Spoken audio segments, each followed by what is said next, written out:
Okay, Coach, a little over 6 months ago, you and your club closed out a remarkable season at the NCAA Frozen Four.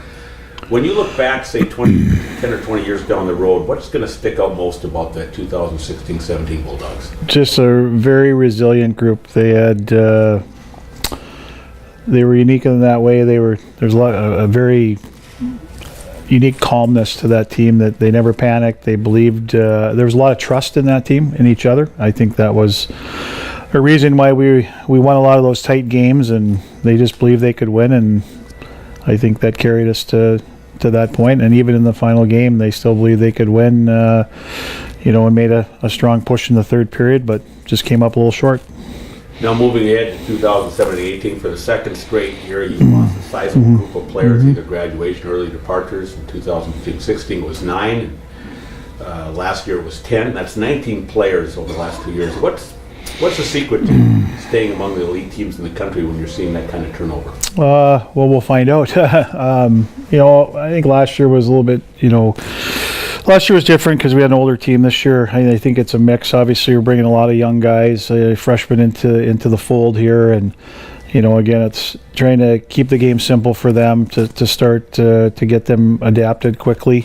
But I think again, a lot of it goes back to, I think, our culture here too, and our older guys know what that is, and obviously there's high expectations, and regardless of what you have coming back, what you're bringing in, I think that's something that's been established here, and I think that's important. And I think the guys, certainly the older guys, play a big part of educating the younger players on that culture and how important every game is, how tough it is. As coaches, we have to do our part too, but we understand we're going to have to probably be a little more patient in some situations than maybe we have been, and let those guys make mistakes and grow. But we have a good nucleus coming back. I'm excited about the young players to see where they're going to be at, and I think it's just trying to, as a coaching staff too, kind of keep that in perspective, but at the same time be pushing these guys to understand where we want to be, and hopefully we can get there. Now, speaking of losses, nowhere is that probably more obvious than a defense for 5 of your 6 full-timers a year ago are no longer part of the program. That, of course, means a lot of new faces will be patrolling the blue line for your team this year. Who are some of those, and what do they bring to this team? Well, there's a lot of them. Certainly, the two that jump out are Dylan Sandberg and Mikey Anderson. They're both draft picks, NHL draft picks, still in the second round, and Mikey in the fourth. But certainly, guys like Matt Anderson, who easily could have been drafted, did go to a pro camp. Scotty Perunovich is an undersized player, and Louis Rail, who we also picked up, later. Those guys bring some different elements. I really like the dynamics of the group. I think we've got a good mixture there that we can do some things with. Certainly, having those guys be part of our offense is a big part of the game now, and I think all those guys are very capable of that. But it's we're going to have to. It kind of goes back to when we had Susi and Raskob when they were younger players. We just they made mistakes, but we kept playing them, but we've got some returning guys too that are very important. Jared Hilderman got some experience last year. Obviously, Nicky Wolf, had a tremendous year for us. Will Campion's back, and Nick McCormick, our lone senior. Those guys have had experience. They've played, and certainly are going to be. All those guys are going to be mixed. So it's going to be some moving parts, I think, for a while to try and get guys in there and see where they're at. But I think it's a really good group, and it's a real good group of freshmen. And then up front, the graduation of the likes of All-American Alex Iafallo and your team captain Dominic Tonnato, along with that early departure of Adam Johnson. Well, it left you with a hole, but that cupboard is still anything but bare. You got Joey Anderson, Riley Tuffy, Avery Peterson, Parker Mackay, all coming off solid seasons. Do you expect them, at least in the early going, to be your go-to guys? Yeah, you throw Carson Kuhlman in there, obviously, too, yes. And so yeah, we feel good. We feel about the forward group, I think we've got some depth. Obviously losing a player like Adam, who was our leading returning scorer, a guy that can make a huge difference in a game. You need those guys in your lineup, but it's an opportunity for other players to step up.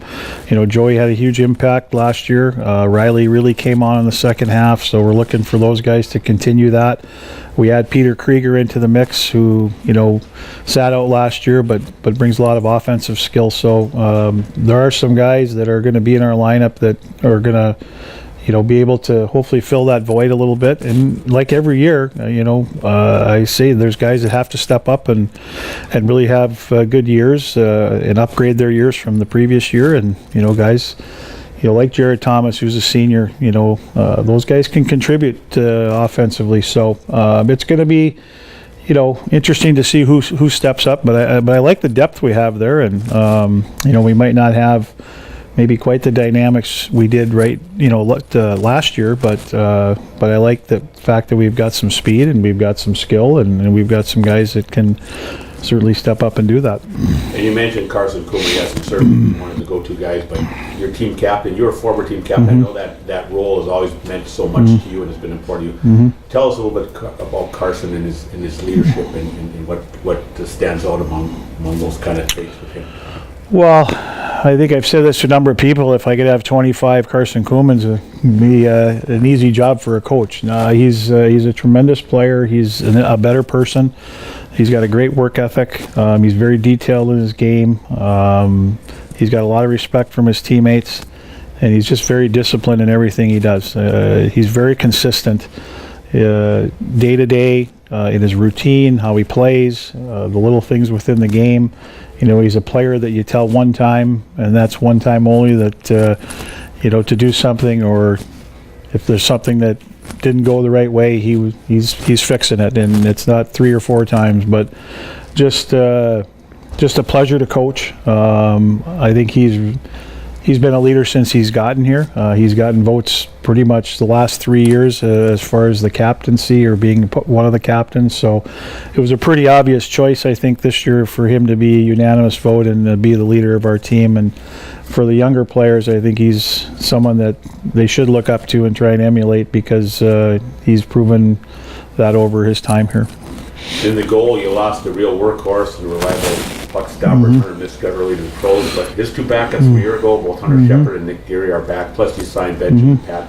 How do you see that goaltending situation shaping up? A little bit like we started last year. Not a lot of experience, but guys that I think are certainly good enough and capable enough to win hockey games and continue to get better. We saw that, even when Hunter, played a majority of the games, we saw, Shep and Nick really work hard in practice to get better. And I think that the opportunities they got to play, Nick obviously a little bit earlier in the year, and Shep got a chance against Western Michigan, and those guys did well. And it was nice, in talking to Brandt, our goalie coach, it was nice to see him, work on those things and see them in a game and see what the improvements they've made too. But I give those guys a lot of credit. It's not easy, and they worked hard through the practice. They pushed each other, and they were ready when called upon, even though they didn't get called upon a lot. But now it's a different year for them, and I think both of them are excited about the opportunity. And you throw in Ben, again, it creates a really good, healthy competition amongst those 3 guys. But the nod probably right now is going to the 2 returning guys that have played and have been here, and it should be a great battle. But I like the situation that we're in. I know coaches in their relationship with polls, but in one national preseason poll that came out yesterday, you were ranked 6th. Considering all that you've lost, do you think that's a fair assessment of your team at this point? There must not have been a lot of voters on that poll. That's probably, it's nice. It's probably a little bit higher than maybe I would have chosen, but just because of the losses and some of the teams across the country, I can just name 3 or 4 within our league that were younger teams that, I think are going to be exceptional teams this year. But, again, they don't mean a lot. It's nice to have your name in there and be recognized. And I think that's a little bit of past history and some of the success we've had over the last 5, 6, 7 years. And looking at the league race, obviously Denver seems to be the consensus team, considering how much they return. Who do you see nipping at their deal? I think the way they voted in our league is pretty close. I really do. I think St. Cloud was a younger team last year that was struggling to find goaltending. They had young goaltenders, but I think one of those guys emerged at the end of the year. They returned, I think, a bulk of their scoring. I think 80 or 90% of their scoring is back. So I think they're certainly a team that maybe had a down year last year. But we'll be back in the mix. I think obviously North Dakota's strong every year. They did lose some high-end guys, but I think they've got really good depth and strong goaltending. And one team I don't think maybe got enough recognition is Miami. I thought they had a lot of, I think they had 13 freshmen last year, and having played them a lot at the end of the year, I thought they were a real good team if they can find some goaltending. Seems we ask this every year, but for the third time in 4 years, your team last year ranked first in the regular season strength of schedule on paper. Looks like another grind this year with 30 of your 36 regular season games coming against teams that were mentioned in the USCHO preseason poll. You love that kind of game, don't you? Well, I think I do. I think it's good for your players. I think it's a good measuring stick, especially when you're playing teams early in the year. They're all important games, but for us, I just like playing good hockey teams, and I think it makes you a better team.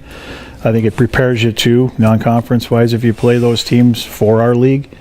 And obviously, when you look at our schedule in the month of October, we've got some tremendous and strong hockey teams that we're going to be playing before we get into league play. A little more personal, but this is your 18th year at UD, which ties you with your predecessor, Mike Surdich, the longest head coaching tenure in program history. When you were hired back in the spring of 2000, did you ever envision you'd be sitting here 18 years later talking about this and all that you've gone through the successes? Yeah, no. I think when you're a coach, you worry about year to year, and it's gone fast. Believe it or not, I've really enjoyed working, as the head coach of this program, and what makes it fun is you have a lot of great players and for me, I've got a great support staff and have a lot of, I have had that for all the years I've been here, whether it's been the equipment managers, trainers, obviously your assistant coaches are huge, and it's been a lot of fun. And we all go through, as anybody that's been in a job for a long time, what are some of the, looking back at the 2000-2001 season when you started, what has changed in hockey, the most noticeable that's really different from when you started here? I think recruiting has changed a lot. Obviously, with the younger recruiting now, it was never that way. You were watching those players, but you weren't getting them committed at 14, 15 years old. So I think that's the biggest change, and it's really changed the dynamic a little bit. And I think too, also, the number of players leaving earlier has probably, I think it's always been there, but with that new CBA, it's made it a little more attractive for teams to take out players early. So those you kind of get squeezed from the top end, and you got to go somewhere. So I think all those things come together. I think those have been major changes since back in 2000. How about the players themselves? I mean, the type of athletes, bigger, stronger, faster. Yeah, for sure. So I think it's a lot different than even when I played. Kids are athletic. But what we also find too, some of them are the same. But I think the skating part of the game is changed a lot. I mean, hockey, even at every level now, you've got to be able to skate, and it's certainly something the NHL guys are looking for at every position, and so that's a big part of it. But there's a lot of guys that can get around the rink and play with speed, and I think that's a big change as well.